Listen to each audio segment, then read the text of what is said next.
The conditions on the day were if I remember right, were very good footballing conditions, actually. And I think if, particularly any game at Lansdowne, and sometimes you don't want the conditions the best, because sometimes the opposition would want that. So I think you would like as much as possible in our favour.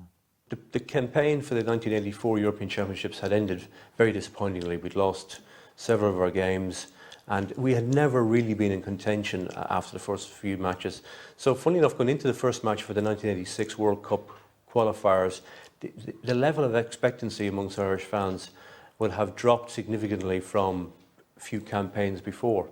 So this was the first game, but ironically Ireland produced one of the best performances of that era to beat the Soviet Union. A cracker of a goal in the first half. It's a strong run, it's a good cross, and here's Walsh! It's a great goal!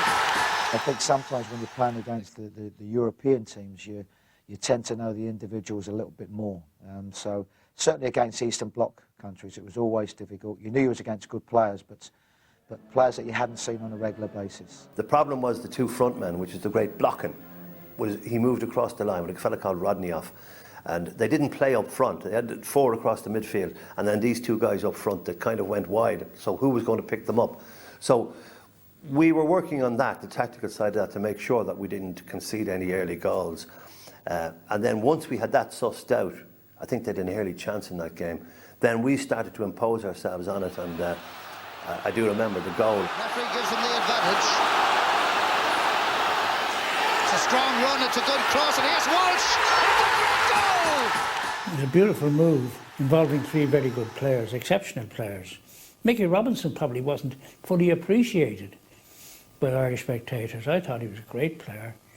And, well, Ronnie Whelan. Ronnie Whelan was the initiator with a pass out to the right-hand side to Michael Robinson, and he put his head down, big barrel-chested guy, and he burst down the right wing, pulled the ball back.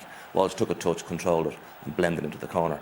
And it was in at the Havelock end of the ground, and the whole place went potty. And it was the first time that I actually heard the Ole, Ole, Ole Brigade, because that was the Mexico World Cup qualifiers, and this song suddenly caught on. And around the old ground you could hear Ole, Ole, Ole, we're on our way to Mexico, and it was wonderful. This was to be the last great win of the own hand era. Owen had no luck, as other people have said and I've said earlier on. Oh, the reception was terrific afterwards for him, you know. It's like everything else. When you win, everyone wants to clap you on the back. And when you lose, everyone wants to clap you on the back, but they're holding an instrument in the right hand.